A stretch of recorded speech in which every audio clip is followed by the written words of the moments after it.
أشهد أن لا إله إلا الله وحده لا شريك له وأشهد أن محمدا عبده ورسوله أما بعد فأعوذ بالله من الشيطان الرجيم بسم الله الرحمن الرحيم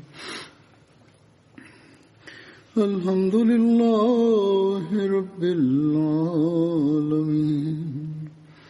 الرحمن الرحيم مالك يوم الدين إياك نعبد وإياك نستعين اهدنا الصراط المستقيم صراط الذين أنعمت عليهم غير المغضوب عليهم ولا الضالين.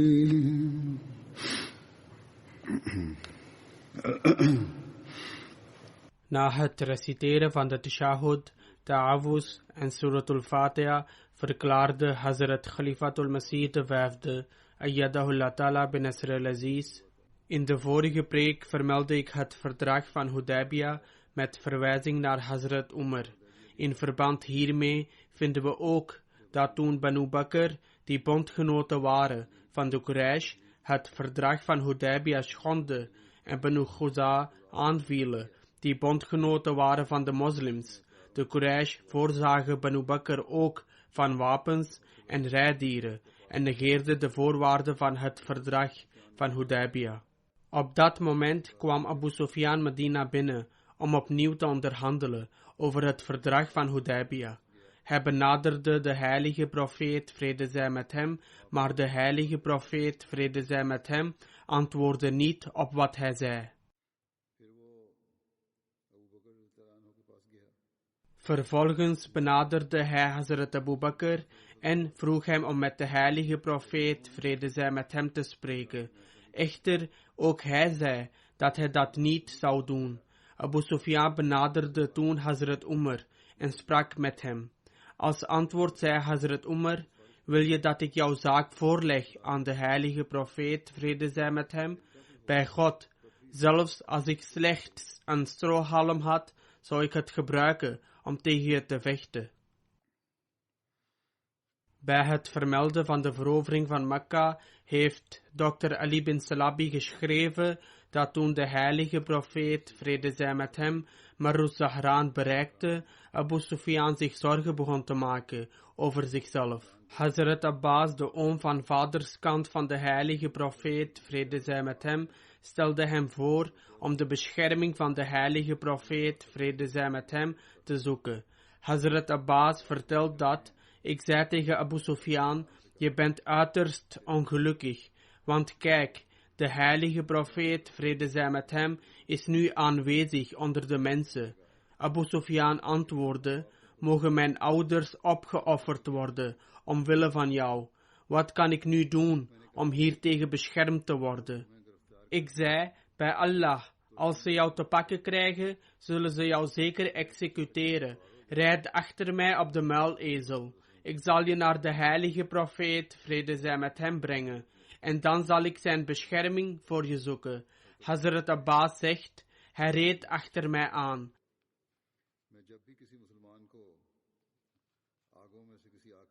Telkens als ik langs een kampvuur van de moslims kwam, vroegen ze wie deze persoon was. Het was nacht en er werden vuren aangestoken. Wanneer ze mij zagen rijden op de muilezel van de heilige profeet, vrede zij met hem, zeiden ze dat de oom van de heilige profeet, vrede zij met hem, op zijn muilezel rijdt. Dit ging zo door, totdat ik langs het kampvuur van Umar bin Khattab kwam.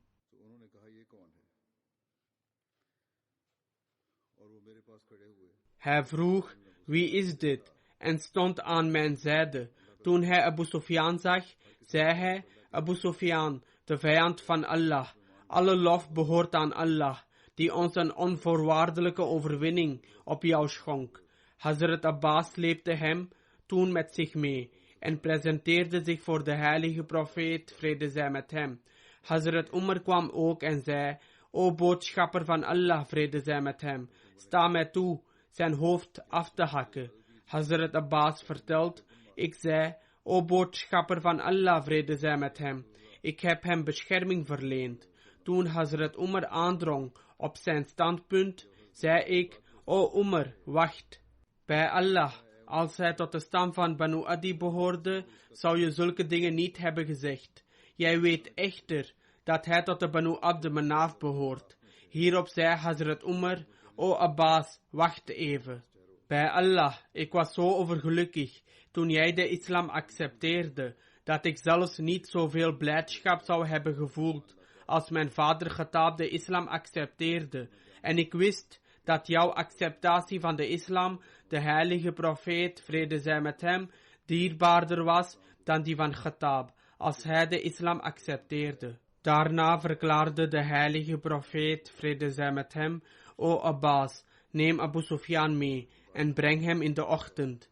In ieder geval ging dit gesprek tussen Hazrat Umar en Hazrat Abbas door, en uiteindelijk zei de heilige profeet, vrede zij met hem, tegen Hazrat Abbas om hem mee te nemen, want hij had hem toevlucht verleend en dus moest hij hem meenemen en niet tegen hem zeggen. Abu Bakr bin Abdurrahman vertelt dat in de maand Shaban 7 Hijra de heilige profeet, vrede zij met hem, Hazrat Umar op een expeditie stuurde met 30 mannen naar een tak van de Hawazin-stam in Turba. Turba is een vallei gelegen op 2 dagen reizen van Mekka. Die werd bewoond door de Banu Hawazin. Wanneer er sprake is van 2-daagse reizen enzovoort, wordt dit vermeld in verband met de vervoersmiddelen in het verleden, zoals paarden en kamelen.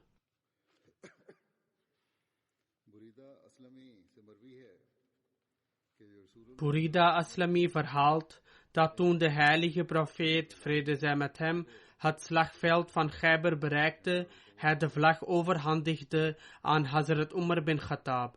Bij het vermelden van 2 dagen bedoel ik elke vertelling die verwijst naar de reis in dagen.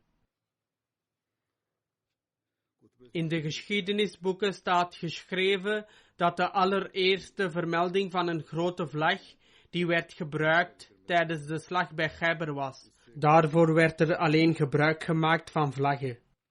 Er wordt vermeld dat Burida Aslami overlevert dat toen de heilige profeet, vrede zij met hem, het slagveld van Khaybar bereikte, hij de vlag overhandigde aan Hazrat Umar bin Khattab. Vervolgens zijn er verdere details hierover in de geschiedenisboeken. Er wordt vermeld dat de allereerste vermelding van het gebruik van een grote vlag tijdens de slag van Khaybar was. Daarvoor werd er alleen gebruik gemaakt van kleine vlaggen. De vlag van de heilige profeet, vrede zij met hem, die was gemaakt van een doek van Hazrat Aisha, was zwart en werd Uqab genoemd. De heilige profeet, vrede zij met hem, had ook een witte vlag, die hij aan Hazrat Ali overhandigde. Er was eerder sprake van een zwarte vlag, die gemaakt was van een doek van Hazrat Aisha, en dan is er sprake van deze witte vlag, die aan Hazrat Ali werd gegeven. De heilige profeet, vrede zij met hem, overhandigde een van de vlaggen aan Hazrat Hubab bin Munzir en de andere aan Hazrat Saad bin Ubada.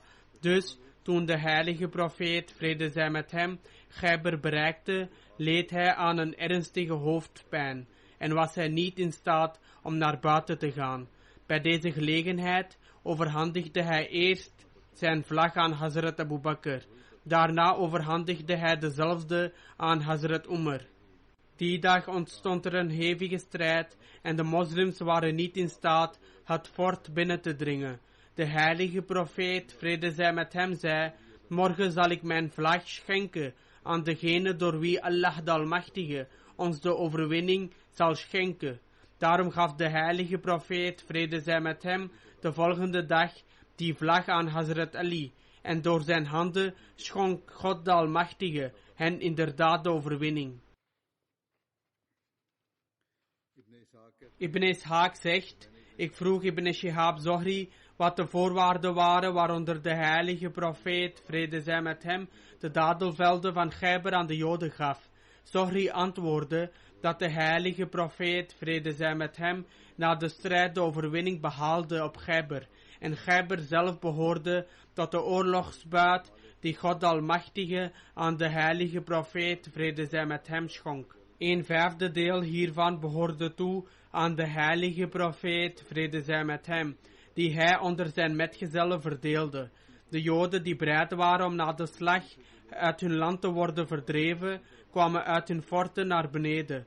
De heilige profeet, vrede zij met hem, riep hen en zei, als jullie willen, kan deze rijkdom aan jullie gegeven worden, op voorwaarde dat jullie erin werken en de vruchten ervan onder ons en jullie zelf verdelen. Er zal een verdeling van de opbrengst zijn, en als jullie hier willen blijven, dan zal ik jullie een verblijfplaats geven, waar God de Almachtige wil dat jullie blijven. Dus namen de Joden dit aanbod aan en bleven op deze velden werken. De heilige profeet, vrede zij met hem, zou Hazrat Abdullah bin Rawaha sturen om de vruchten van deze velden te verdelen, en hij zou rechtvaardig handelen bij het bepalen van hoeveel aandeel aan de Joden gegeven zouden worden. Het was niet zo dat hij de goede vruchten voor de moslims zou houden, maar de verdeling zou in overeenstemming met gerechtigheid zijn. Toen God de Almachtige vervolgens het overlijden van de heilige profeet, vrede zij met hem, verordende, zette Hazrat Abu Bakr dezelfde behandeling met de Joden voort, die door de heilige profeet, vrede zij met hem, was gegeven.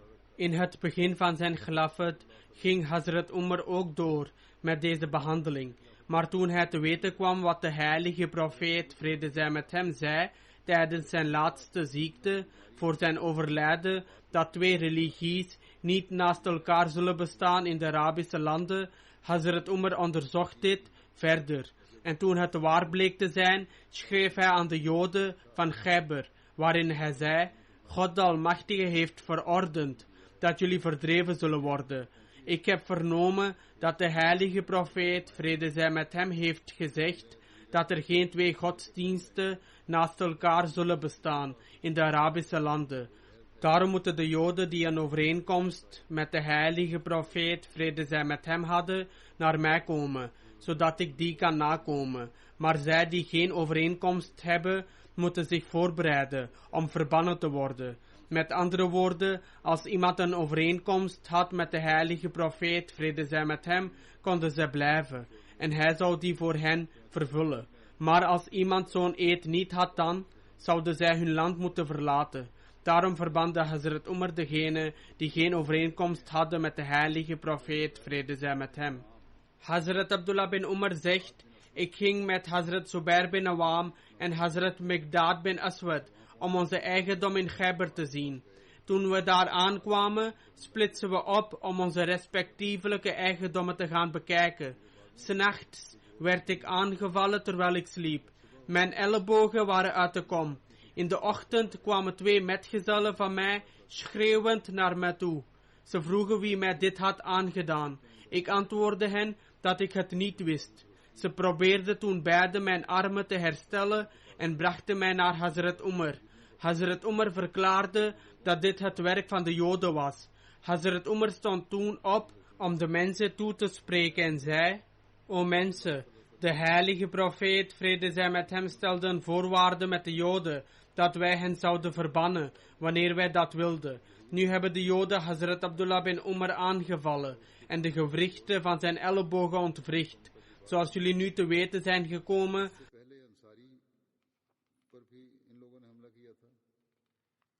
daarvoor hebben ze ook een Ansari aangevallen. En ik twijfel er niet aan dat deze mensen hun medeplichtigen zijn. We hebben geen andere vijand dan hen. Dus als iemand daar rijkdommen heeft, moet hij die veiligstellen. Want ik sta op het punt om de Joden daaruit te verdrijven. Daarop verdreef hij de Joden. Abdullah bin Muknaf vertelt dat toen Hazrat Umar de Joden uit Khaybar verdreef, hij zelf met de Muhajirin en de Ansar meereed. Hazrat Jabbar bin Sakhr en Hazrat Yazid bin Sabit vergezelden hen ook, toen zij op weg gingen. Hazrat Jabbar was degene die de vruchten beoordeelde voor de mensen van Medina en was verantwoordelijk voor het bijhouden van hun rekening voor hen. Beide verdeelden tussen de mensen van Khaybar volgens de manier waarop het eerder was vastgesteld.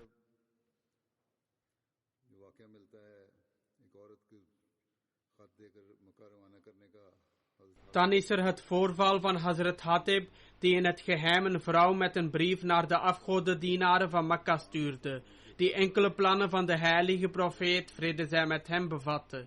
De heilige profeet, vrede zij met hem, ontving nieuws hiervan, van Allah de Almachtige, en daarom zond hij Hazrat Ali.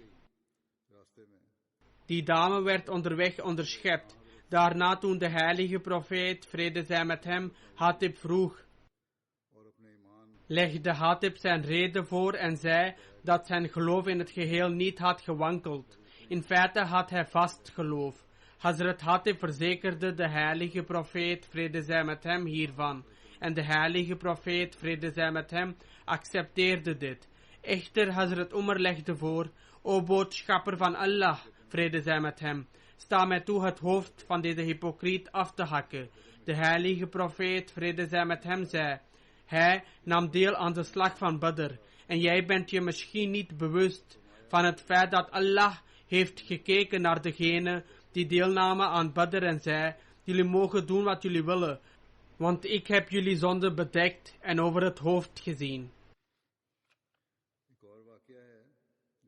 Dan is er nog een gebeurtenis die niet direct betrekking heeft op Hazrat Umar, maar hij wordt er ook in genoemd, en daarom zal ik het vertellen. Hazrat Abu Qatada verklaarde, tijdens de slag van Hunain zag ik een persoon van onder de moslims, die aan het vechten was tegen afgodendienaar. En ondertussen zag ik een andere afgodendienaar stilletjes achter hem vandaan kruipen, in een poging om hem te doden. Toen ik dit zag, ging ik snel naar die persoon toe, die de moslims op deze bedrieglijke manier wilde doden. Hij hief zijn hand op om mij aan te vallen, en ik viel zijn hand aan en hakte die af. Toen greep hij me vast, en hij greep me zo stevig vast, dat ik niets meer kon doen. Uiteindelijk liet hij me los en wankelde. Toen duwde ik hem weg en doodde hem. Toen gebeurde het zo dat de moslims zich terugtrokken, omdat zij aan het verliezen waren. En ik behoorde ook tot degenen die zich terugtrokken. Ik zag toen Hazrat Umar bin Khattab met een groep mensen, en ik vroeg hen waarom ze zich terugtrokken, waarop Hazrat Umar antwoordde dat het was zoals Allah het wilde. Toen keerden de mensen terug naar de heilige profeet, vrede zij met hem, die zei dat wie kon bewijzen dat ze een bepaald individu hadden gedood, dan mochten zij de bezittingen van die persoon houden. Ik stond op om bewijs te zoeken over de persoon die ik had gedood, maar ik kon niemand vinden die wou getuigen, en dus gaf ik het op en ging zitten. Toen schoot mijn gedachte te binnen en ik noemde het voorval aangaande de persoon die ik had gedood aan de heilige profeet, vrede zij met hem. Een van de mensen die bij hem zat, zei dat hij de wapens had van de persoon die ik had gedood, en dat de heilige profeet, vrede zij met hem, mij in plaats daarvan iets anders moest geven. Hazrat Abu Bakr zei dat het niet zo kon zijn dat de heilige profeet, vrede zij met hem, baat schenkt aan een gewoon persoon van de Quraysh, en niet hetzelfde doet voor een leeuw van Allah, die vocht namens Allah en zijn boodschapper, vrede zij met hem. Hazrat Abu Qatada verklaart verder, de heilige profeet, vrede zij met hem, stond op en schonk mij die specifieke oorlogsbuit. Ik gebruikte het om een kleine boomgaard van dadelbomen te kopen, en dit was de eerste keer sinds ik de islam had aanvaard dat ik wat rijkdom verwierf en het in een bezit veranderde. Hazrat ibn Umar vertelt, toen we terugkeerden van de slag bij Hunain, vroeg Hazrat Umar aan de heilige profeet, vrede zij met hem, over een belofte die hij met zichzelf had gemaakt tijdens het tijdperk van onwetendheid, namelijk om itikaf te ondernemen. De heilige profeet, vrede zij met hem, instrueerde dat hij deze belofte moest nakomen, ook al was deze gedaan tijdens het tijdperk van onwetendheid.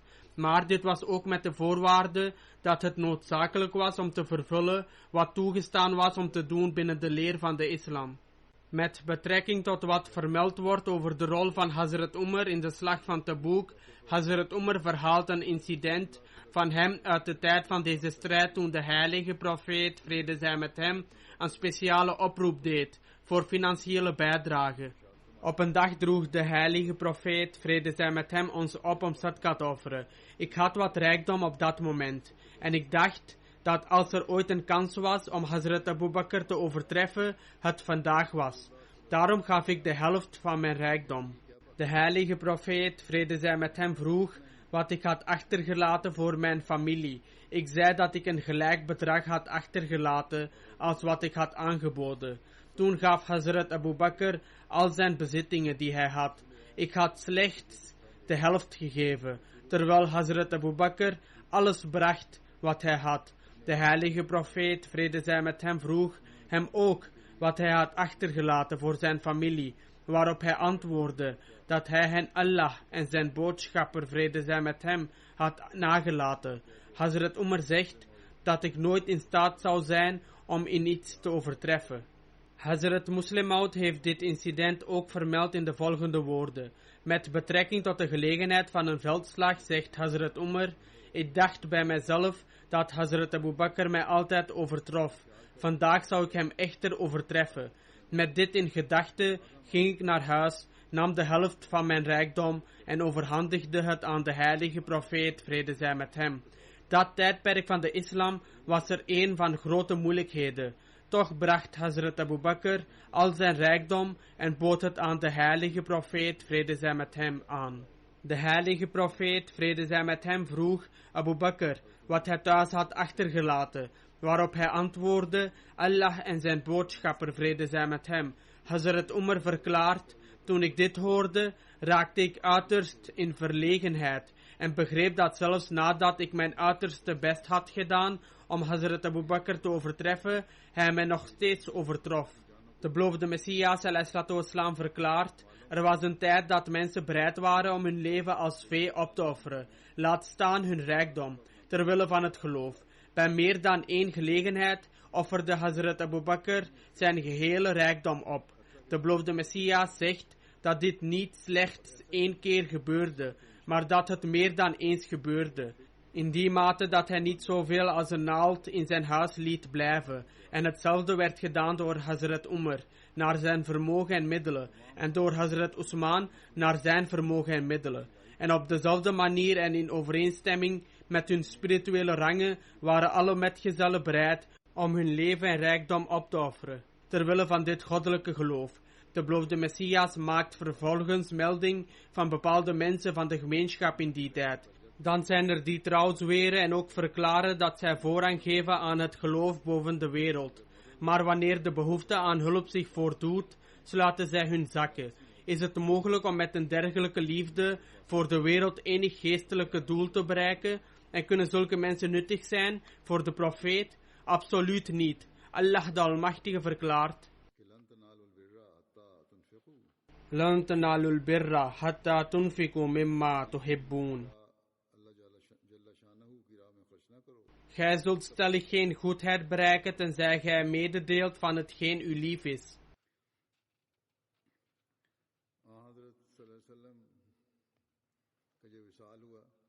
Met betrekking tot de reactie van Hazrat Umar toen de heilige profeet, vrede zij met hem, overleed, overlevert Hazrat Ibn Abbas dat toen het overlijden van de heilige profeet, vrede zij met hem, naderde, er een aantal mensen bij zijn huis waren verzameld, waaronder Hazrat Umar bin Khattab. De heilige profeet, vrede zij met hem, zei: kom, laat mij iets voor jullie opschrijven, waarna jullie nooit meer zullen afdwalen. Dit vond plaats in de laatste dagen van de ziekte van de heilige profeet, vrede zij met hem. Hierop zei Hazrat Umar tegen de mensen die op dat moment aanwezig waren: de heilige profeet, vrede zij met hem, is ernstig ziek en jullie hebben de Koran. Het boek van Allah is voldoende voor jullie. De anderen die in het huis aanwezig waren het hier niet mee eens en maakten bezwaar. Ze begonnen met elkaar te redetwisten. Sommigen zeiden dat er een papier en pen gebracht moest worden, zodat de heilige profeet, vrede zij met hem, iets zou kunnen opschrijven, opdat zij niet zouden dwalen. Dan waren er anderen die het eens waren met wat Hazrat Umar had gezegd, dat de heilige profeet, vrede zij met hem, geen moeilijkheden bezorgd mochten worden. Toen dit gesprek voortduurde en ze met elkaar van mening bleven verschillen, droeg de heilige profeet, vrede zij met hem, hen op om te vertrekken. Deze overlevering is van Muslim en er zijn ook enkele details hiervan in Bukhari. Ubaidullah bin Abdullah verhaalt naar aanleiding van Hazrat ibn Abbas, die zei: toen de heilige profeet, vrede zij met hem, ernstig ziek was, zei hij dat hem iets gegeven moest worden om mee te schrijven, zodat hij iets zou schrijven dat nooit vergeten zou worden. Hazrat Umar zei tegen de aanwezigen dat de heilige profeet, vrede zij met hem, erg ziek was. We hebben het boek van Allah waarmee bedoeld werd dat ze de heilige Koran hebben die voldoende is. En dus was er geen noodzaak om de heilige profeet, vrede zij met hem, lastig te vallen. Hierna ontstond er een meningsverschil en werd het lawaai luid. De heilige profeet, vrede zij met hem, instrueerde hen allemaal om te vertrekken. En dat de mensen geen ruzie om hem heen mochten maken. Hierop vertrok Hazrat ibn Abbas. Hij zei altijd dat het grootste verlies van dit alles was dat de heilige profeet, vrede zij met hem, gehinderd werd om iets te schrijven. Ik zal kort vermelden wat in het commentaar van deze hadith geschreven is door Hazrat Sayyid Zainul Abidin Waliullah Shah Sahib. La tuzillu ba'da. Deze woorden van de hadith laten duidelijk zien dat de heilige profeet, vrede zij met hem, zelfs in zijn laatste ogenblikken bezorgd was over La tuzillu ba'da. Dat wil zeggen, voor het geval zij het vergeten, hij iets voor hen zou opschrijven. Zilalun kan ook betekenen vergeten, afdwalen als gevolg van vergeetachtigheid. En de woorden Ghalabahul wajah, wat betekent dat hij overmand werd door ziekte, opdat zijn ongemak niet zou toenemen. Dit waren de woorden van Hazrat Umar.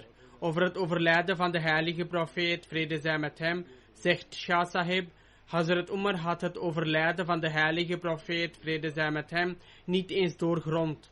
Toen Hazrat Umar zei: Indana kitabullahi hasbuna, zei hij dat omdat Allah de Almachtige zegt: Ma faratna fil kitabi min shay'in. Dit is uit Surat an-Naam. Tibyanan li kulli shay'in. Wat betekent dat dit boek duidelijk alles uitlegt en niets is weggelaten. Vervolgens schrijft hij: La yambaghi in de tanazu. Dit wil zeggen, sommigen die op dat moment extreem emotioneel waren, zoals Hazrat Umar, zeiden dat op zo'n moment geen last bezorgd moest worden, terwijl anderen zeiden dat zijn bevel opgevolgd moest worden en dat een pen en inkt gebracht moest worden. Echter, de heilige profeet, vrede zij met hem, droeg hen op om te vertrekken, toen ze het onderling oneens begonnen te worden, en hij zei: Maak geen lawaai om mij heen.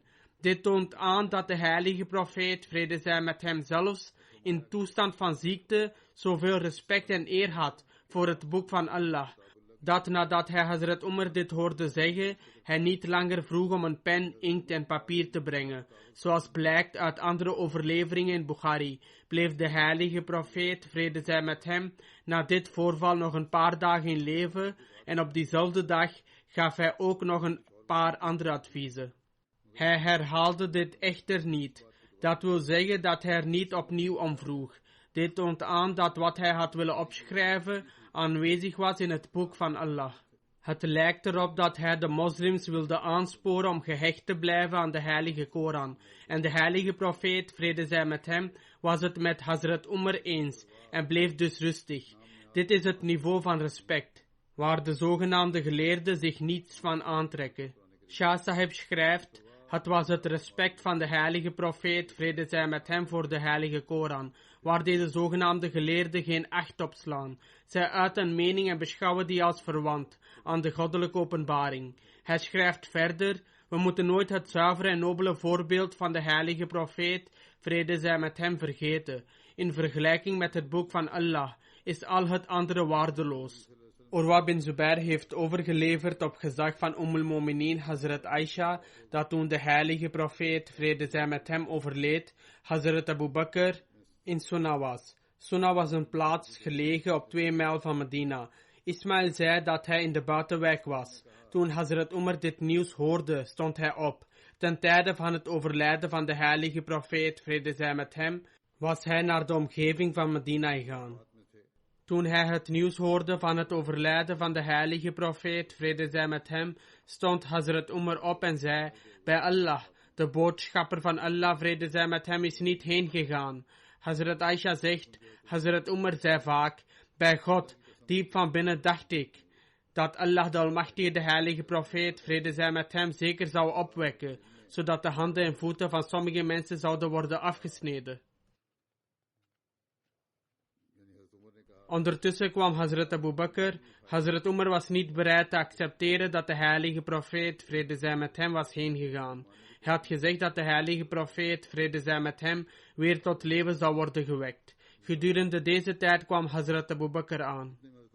Hij verwijderde de doek van het gezicht van de heilige profeet, vrede zij met hem, en kuste het. Hij zei toen: mogen mijn moeder en vader voor jou opgeofferd worden. Je was rein in dit leven. En toen de dood je overviel, ik zweer bij hem, in wiens handen mijn leven is, Allah zal nooit toestaan dat 2 doden jou overkomen. En toen hij dit had gezegd, ging hij naar buiten naar de mensen en zei: wacht even, o gij die gelofte aflegt in Gods naam. Dit wil zeggen, hij richtte zich tot Hazrat Umar en zei: wacht even, o gij die gelofte aflegt in Gods naam. Toen Hazrat Abu Bakr begon te spreken, ging Hazrat Umar zitten. Hazrat Abu Bakr prees en verheerlijkte God de Almachtige en zei toen: Ala man kana ya'budu Muhammadan sallallahu alayhi wa sallam fa inna Muhammadan kad mata wa man kana ya'budu Allah fa inna Allah hayyun la yamut. Wie Mohammed, vrede zij met hem, aanbidt, moet weten dat Mohammed, vrede zij met hem, inderdaad is heen gegaan. En wie Allah aanbidt, moet onthouden dat hij leeft en nooit kan sterven. Hazrat Abu Bakr reciteerde toen het vers: Innaka mayyitun wa innahum mayyitun. Waarlijk, gij zult sterven en zij zullen ook sterven. Daarna reciteerde hij het volgende vers: Wama Muhammadun illa Rasul. Qad khalat min qablihi Rasul. Afa immata aw qutila inqalabtum ala aqabikum. ومن ينقلب على عقبيه فلن يضر الله شيئا وسيجزي الله الشاكرين. En Mohammed is slechts een boodschapper. Waarlijk, alle boodschappers voor hem zijn heen gegaan. Zult gij u dan op de hielen omkeren als hij sterft of gedood wordt? Hij die zich omkeert zal aan Allah in het geheel geen schade berokkenen en Allah zal de dankbare gewis belonen. Suleiman verklaart: toen ze dit hoorden, begonnen de mensen zo overvloedig te huilen dat ze de hik begonnen te krijgen. Hazrat Ibn Abbas verklaart: bij Allah, toen Hazrat Abu Bakr het vers reciteerde, leek het alsof de mensen zich niet eens bewust waren dat zo'n vers door Allah was geopenbaard. En het was alsof iedereen dit vers van hem had geleerd. Daarna, waar ik ook ging, hoorde ik dit vers gereciteerd worden.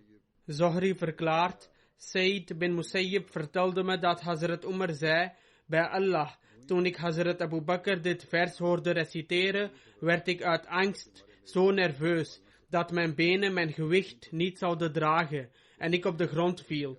Toen ik Hazrat Abu Bakr dit vers hoorde reciteren, wist ik dat de heilige profeet, vrede zij met hem, is overleden. Bij een gelegenheid verklaarde de beloofde Messias ﷺ dit en citeerde de Arabische formulering van de hadith. Op dit moment zal ik de vertaling voorlezen. Wanneer de preek gepubliceerd is, kunnen de woorden van de hadith dan ook gepubliceerd worden. De beloofde Messias ﷺ verklaart: Ibn Abbas vertelt dat op de dag van het overlijden van de heilige profeet, vrede zij met hem, Hazrat Abu Bakr naar buiten ging, was Hazrat Umar met sommige mensen aan het spreken. Dit wil zeggen dat de heilige profeet, vrede zij met hem, niet was heen gegaan en in feite in leven was. Hierop zei Hazrat Abu Bakr: O Umar, ga zitten. Maar Umar weigerde te gaan zitten. Dus de mensen richtten hun aandacht op Abu Bakr en verwijderden zich van Umar. Abu Bakr prees en verheerlijkte Allah en zei toen: wie Mohammed, vrede zij met hem, aanbidt, moet weten dat Mohammed, vrede zij met hem, inderdaad is heen gegaan. En wie Allah aanbidt, moet weten dat hij leeft en nooit kan sterven. En het bewijs van het overlijden van de heilige profeet, vrede zij met hem, is dat God heeft verklaard: en Mohammed is slechts een boodschapper. Waarlijk, alle boodschappers voor hem zijn heen gegaan. Dit wil zeggen gestorven. En daarna reciteerde hij het vers tot Ash-Shakirin. De beloofde Messias ﷺ schrijft: de verteller verklaart dat het voor die tijd was alsof de mensen niet wisten dat God zelfs zo'n vers had geopenbaard.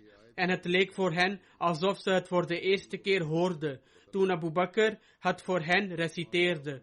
Aldus leerden alle metgezellen dit vers van Abu Bakr. En er was geen metgezel of andere persoon die dit vers niet reciteerde. Umar zei: bij God, ik hoorde dit vers voor de eerste keer van Abu Bakr. Toen ik hem dit vers hoorde reciteren, werd ik zo ontroerd en deed het zoveel pijn dat mijn benen mijn eigen gewicht niet meer konden dragen en ik viel op de grond, zodra ik dit vers hoorde reciteren en de woorden hoorde dat de heilige profeet, vrede zij met hem, was overleden.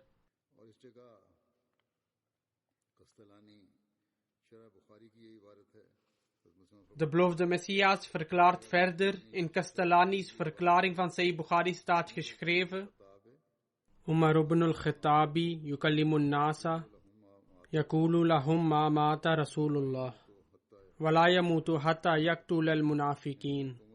Dit wil zeggen, Hazrat Umar zou de mensen vertellen dat de heilige profeet, vrede zij met hem, niet was overleden en dat hij niet kon overlijden totdat hij de hypocrieten had gedood. De beloofde Messias ﷺ verklaart verder: in Milal wa Nihil wa Sharastani wordt het volgende uittreksel vermeld met betrekking tot dit incident. Umar Khattab placht te zeggen: wie zegt dat de heilige profeet, vrede zij met hem, is overleden, ik zal hem doden met dit zwaard van mij. In feite is de heilige profeet, vrede zij met hem, naar de hemel verheven, net als Jezus, zoon van Maria. Abu Bakr zei: wie Mohammed, vrede zij met hem, aanbidt, moet weten dat Mohammed, vrede zij met hem, inderdaad is heen gegaan. En wie de God van Mohammed, vrede zij met hem, aanbidt, moet weten dat hij leeft en nooit kan sterven. Dit wil zeggen eeuwig leven en blijven is een eigenschap van God alleen. Geen mens of dier hiervoor heeft ooit eeuwig geleefd, dat men zou aannemen dat de heilige profeet, vrede zij met hem, voor eeuwig zal overleven. Het kon niet worden aangenomen dat ze eeuwig zouden zijn, omdat ze alle heen gaan. Hazrat Abu Bakr reciteerde toen het volgende vers, waarvan de vertaling als volgt is: en Mohammed is slechts een boodschapper. Waarlijk, alle boodschappers voor hem zijn heen gegaan. Zult gij u dan op de hielen omkeren, als hij sterft of gedood wordt? Pas na het horen van dit vers lieten de mensen dit concept varen. Bedenk nu dat als Hazrat Abu Bakr op grond van dit vers van de Koran niet geloofde dat alle profeten waren heen gegaan, bovendien als dit bewijs niet absoluut beslissend was, waarom is het dan dat 100.000 metgezellen die volgens u op dat moment aanwezig waren? De beloofde Messias ﷺ beantwoordt de vraagsteller: iets accepteerde dat twijfelachtig en niet sluitend was, waarom werd dit argument niet naar voren gebracht? Dat het bewijs dat je hebt gegeven niet overtuigend is en dat je geen absoluut of duidelijk vers van de Koran bezit. In feite staat in het vers Rafiuka ilayya dat profeet Jezus met zijn fysieke lichaam naar de hemel werd verheven. Ook heb je niet gehoord van het vers Rafa'ullahu ilayhi. Waarom is het dan een vergezochte gedachte dat de heilige profeet, vrede zij met hem, fysiek naar de hemel zou kunnen worden verheven?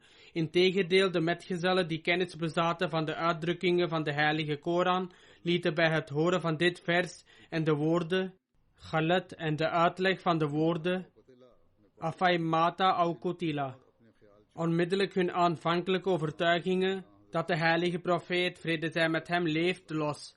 Inderdaad, hun harten treurden diep over het overlijden van de heilige profeet, vrede zij met hem, en zij waren immens bedroefd en in pijn. Hazrat Umar zei, na het horen van dit vers, was mijn toestand zodanig dat ik geen spier meer kon bewegen en ik viel op de grond. Glorie zij Allah. Hoe gelukkig waren deze mensen die de Koran naar de letter gehoorzaamden.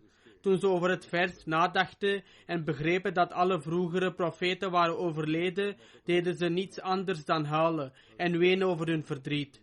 Dan bij een andere gelegenheid zei de beloofde Messias van de volgende woorden van Hazrat Umar: wie zegt dat de heilige profeet Mohammed, vrede zij met hem, is overleden, ik zou hem doden met dit zwaard van mij. Blijkt duidelijk dat Hazrat Umar een verkeerde opvatting had over het leven van de heilige profeet, vrede zij met hem.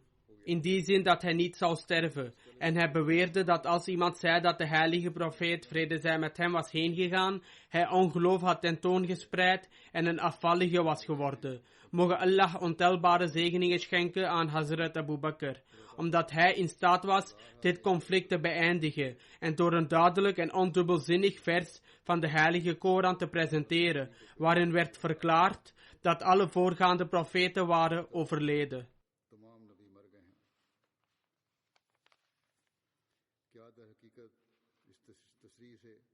In feite maakte hij door deze opheldering en de consensus van de metgezellen een einde aan vele valse beweringen tijdens de Fajr Awaj.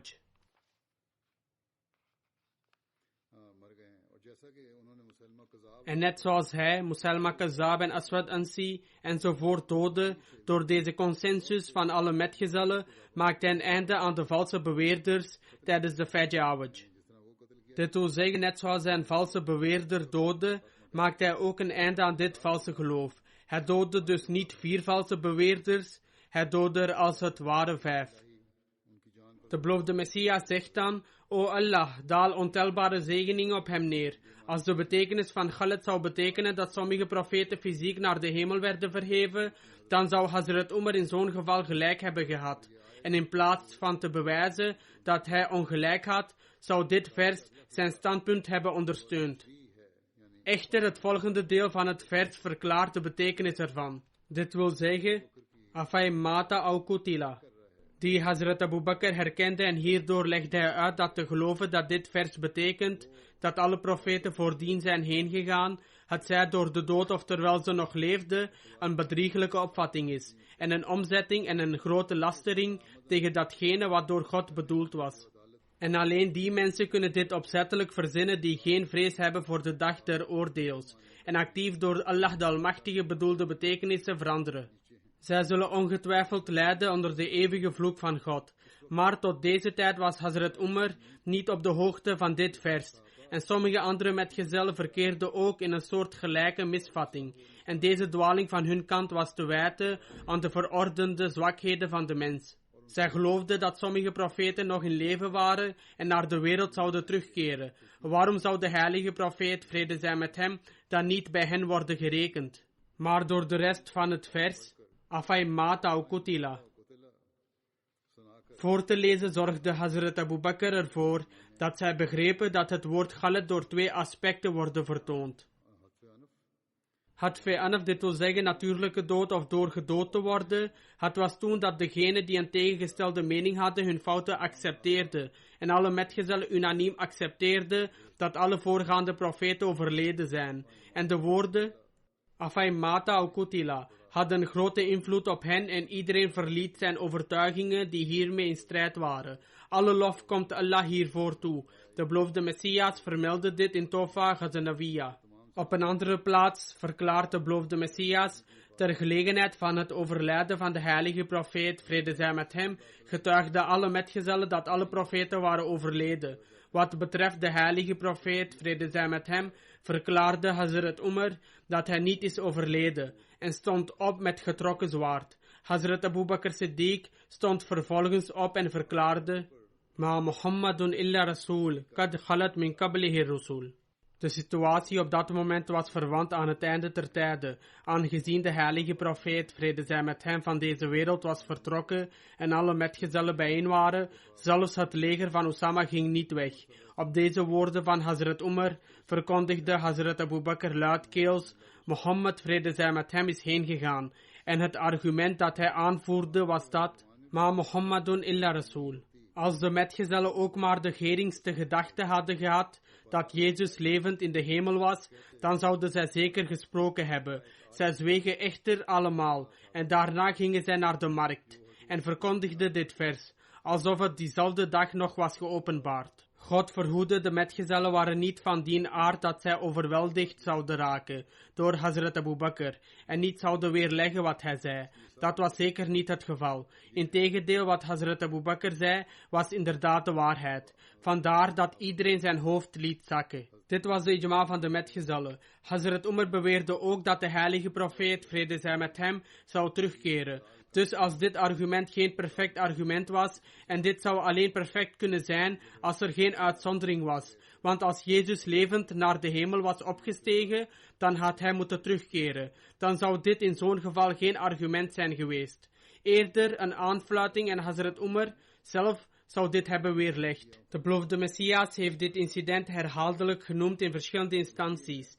De reden waarom ik deze verschillende gebeurtenissen heb verteld, is dat degenen die geloven dat Jezus levend in de hemel leeft, deze gedachte uit hun gedachten kunnen verwijderen, omdat geen sterfelijk wezen ooit levend in de hemel is opgestegen en ook nooit zal kunnen gaan. Op grond van dit argument is ook Jezus heen gegaan. Hazrat ibn Abbas overlevert, eens in het tijdperk van Hazrat Umars Khilafat wandelde ik met hem terwijl hij een of ander werk van hem ging doen. Er was niemand anders bij hem op dat moment dan ik en hij hield een zweep in zijn hand. Hazrat Umar zei iets tegen zichzelf en sloeg herhaaldelijk met de zweep op de achterkant van zijn voeten. Hazrat Umar keerde zich toen naar mij toe en zei: O ibn Abbas, bij het overlijden van de heilige profeet, vrede zij met hem, weet je waarom ik zei dat de heilige profeet, vrede zij met hem, niet was heen gegaan en dat wie verklaarde dat hij was heen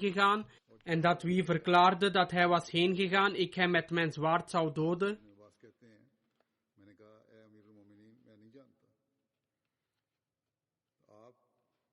Hazrat ibn Abbas verhaalt: ik zei: O leider van de gelovigen, ik weet het niet. Alleen u bent op de hoogte waarom u dat zei. Hazrat Umar verklaarde: bij God, de reden waarom ik dat zei was omdat ik het vers zou lezen.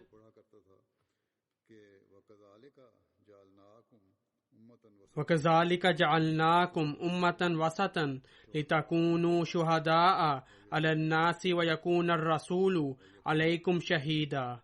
En zo hebben wij u tot een verheven volk gemaakt, opdat gij getuige zult zijn tegenover de mensen en de gezant zij een getuige tegenover u. Bij Allah, ik geloofde dat de heilige profeet, vrede zij met hem, in leven zou blijven, onder zijn ummah, als een bewaker over hun daden. Het was dus om deze reden dat ik dit op die dag zei. Met betrekking tot de Khilafat van Hazrat Abu Bakr is er een overlevering vermeld in Bukhari, die ook al eerder is verteld. Maar ik zal het nogmaals vermelden. De Ansar kwamen naar het huis van de Bani Saida en verzamelden zich rond Hazrat Sa'd bin Ubadah. Zij eisten dat er een leider van de Ansar en een leider van de Muhajirin zou worden benoemd. Hazrat Abu Bakr, Hazrat Umar bin Khattab en Hazrat Abu Ubaidah bin Jarrah gingen naar hen toe. Net toen Hazrat Umar op het punt stond iets te zeggen, zei Hazrat Abu Bakr tegen hem om te zwijgen. Hazrat Umar zei altijd: bij Allah, ik had die dag zo'n toespraak voorbereid om voor te lezen, waar ik zeer tevreden over was. En ik vreesde dat Hazrat Abu Bakr misschien niet in staat zou zijn om het net zo effectief uit te drukken. Dit wil zeggen niet in staat zou zijn om het op dezelfde manier te zeggen. Daarna hield Hazrat Abu Bakr zijn toespraak en sprak op zo'n manier dat niemand zich op een meer welsprekende manier had kunnen uitdrukken dan hij. Tijdens zijn toespraak verklaarde hij: wij zijn de emirs en jullie zijn de viziers. Dit wil zeggen, hij zei dat de Ansar viziers waren. Toen hij dit hoorde, zei Hubab bin Munzir: zeker niet. Bij God, wij zullen nooit toestaan dat dit gebeurt. Er zal één leider zijn uit jullie midden en één uit ons midden. Hazrat Abu Bakr antwoordde: nee, wij zijn de emirs en jullie zijn de viziers. Want de Quraysh hebben volgens hun afkomst en stam altijd een hogere status onder de Arabieren ingenomen. En dat is zo geweest, sinds de oudheid. Daarom moeten jullie de bijt van ofwel Umar ofwel Abu Ubaidah nemen. Hazrat Umar antwoordde: nee, wij zullen alleen uw bijt nemen. Dit wil zeggen verwijzend naar Hazrat Abu Bakr, omdat u onze leider bent. U bent de beste onder ons en de meest geliefde van de heilige profeet, vrede zij met hem, van ons allemaal. Na dit gezegd te hebben, hield Hazrat Umar de hand van Hazrat Abu Bakr vast en verrichtte de bijt. Daarna volgden alle anderen ook en verrichtte de bijt in de handen van Hazrat Abu Bakr. Toen Hazrat Umar de hand van Hazrat Abu Bakr vasthield en vroeg om hun bijt te verrichten, verrichtte Hazrat Umar ook de bijt in zijn handen en verklaarde: O Abu Bakr, de heilige profeet, vrede zij met hem, had u opgedragen om de gebeden te leiden. Daarom bent u de khalifa van Allah. Wij verrichten de bijt in jouw handen, aangezien onder ons allen u de meest geliefde was van de heilige profeet, vrede zij met hem. Met betrekking tot de wanorde die de afvallige veroorzaakte, staat er in Sirat ibn Hisham geschreven dat toen de heilige profeet, vrede zij met hem, overleed, de problemen sterk toenamen. Hij verklaart dat hij een verhaal overlevering waarin Hazrat Aisha verklaarde: toen de heilige profeet, vrede zij met hem, overleed, werden sommige van de Arabieren afvallige en begonnen de Joden en Christenen in opstand te komen en hun hypocrisie werd duidelijk. Dit werd verklaard door Ibn Ishaq. Hazrat Abu Huraira vertelt dat na het overlijden van de heilige profeet, vrede zij met hem, Hazrat Abu Bakr de khalifa werd en onder de Arabieren begonnen sommigen de religie van islam te verwerpen. Hierop verklaarde Hazrat Umar aan Hazrat Abu Bakr: hoe gaat u tegen deze mensen vechten, aangezien de heilige profeet, vrede zij met hem, had verklaard: mij is bevolen tegen hen te vechten totdat zij verkondigen dat La ilaha illallah. Met andere woorden, men kan niet strijden tegen degene die verkondigen dat La ilaha illallah. En wie dit reciteert, zijn leven en bezittingen zullen beschermd worden, tenzij er een wettige reden is om het niet te beschermen. En de zaak van zulke mensen zal bij Allah rusten. Hazrat Abu Bakr antwoordde: bij Allah, wie onderscheid maakt tussen de slaat en de zakat, ik zal tegen hem strijden, omdat het betalen van zakat op iemands bezittingen een verplichting is.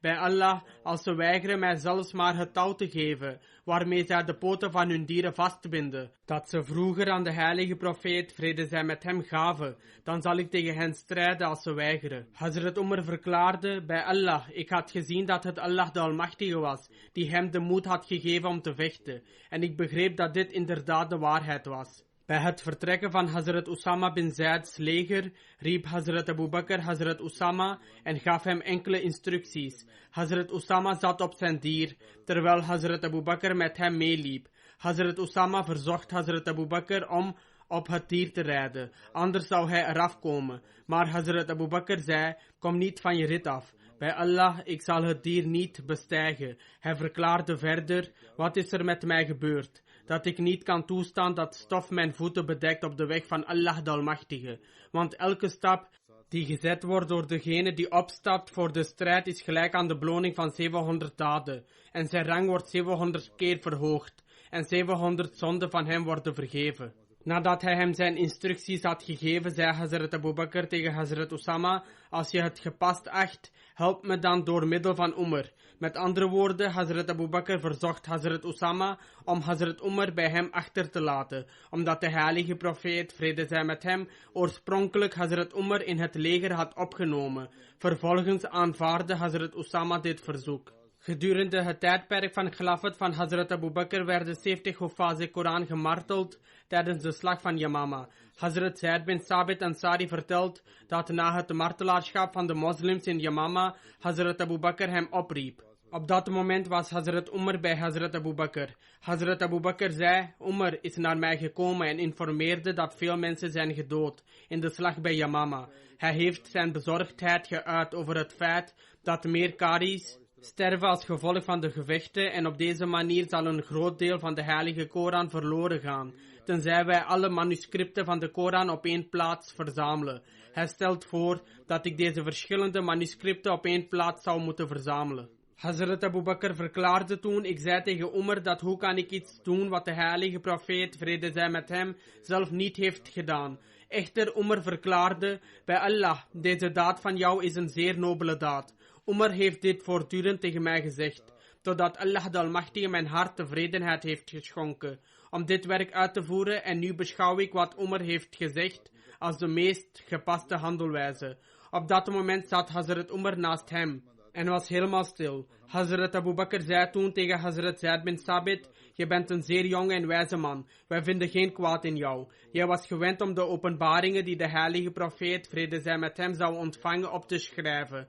Daarom moet je overal waar je de manuscripten van de heilige Koran vindt, verzamelen op één plaats. Hazrat Zaid bin Sabit verklaarde: bij Allah, als hij mij gevraagd had een berg van de ene plaats naar de andere te verplaatsen, zou ik dat gemakkelijker gevonden hebben dan deze taak die hij mij opgedragen had uit te voeren. Met andere woorden, om de verschillende manuscripten van de heilige Koran te verzamelen. Ik zei toen tegen hen: hoe kunnen jullie twee zo'n taak uitvoeren die de heilige profeet, vrede zij met hem, niet zelf heeft gedaan? Hazrat Abu Bakr antwoordde: bij Allah, dit is een nobele daad. Hazrat Zaid bin Sabit verklaarde: ik bleef hen deze vraag stellen, totdat Allah de Almachtige mijn hart tevredenheid schonk om deze taak uit te voeren, zoals hij het had geschonken aan Hazrat Abu Bakr en Hazrat Umar. Ik stond toen op om te gaan zoeken naar de verschillende manuscripten van de heilige Koran. Ik begon toen deze te verzamelen die gegraveerd waren op perkamenten gemaakt van dierenhuid, de schouderbeenderen van de dieren en de takken van de dadelpalmen, en ook dat wat door de mensen was gememoriseerd. Er waren 2 verzen van Surah Toba die ik alleen bij Hazrat Huzaim Ansari aantrof, en niemand anders had deze verzen bij zich. Deze verzen zijn als volgt: Laqad ja'akum rasulun min anfusikum azizun alayhi ma anittum harisun alaykum bil mu'minina ra'ufur rahim. Voorzeker, een boodschapper is uit uw midden tot u gekomen. Het is hard voor hem wat u pijn doet. Hij is bezorgd voor uw welzijn, liefderijk en barmhartig voor de gelovigen. In deze overlevering is slechts een vers geschreven, maar de hadith vermeldt dat er 2 verzen waren. Misschien was het andere vers het vers dat na dit vers volgt. Er wordt vermeld dat deze manuscripten van de gehele Koran in het bezit bleven van Hazrat Abu Bakr, tot aan zijn overlijden. Daarna waren ze in het bezit van Hazrat Umar, tot aan zijn overlijden. Daarna waren ze in het bezit van Hazrat Hafsa bint Umar, en vervolgens werden ze gegeven aan Hazrat Usman, zoals al een keer eerder vermeld. Deze verslagen zullen inshallah ook in de toekomst worden verteld.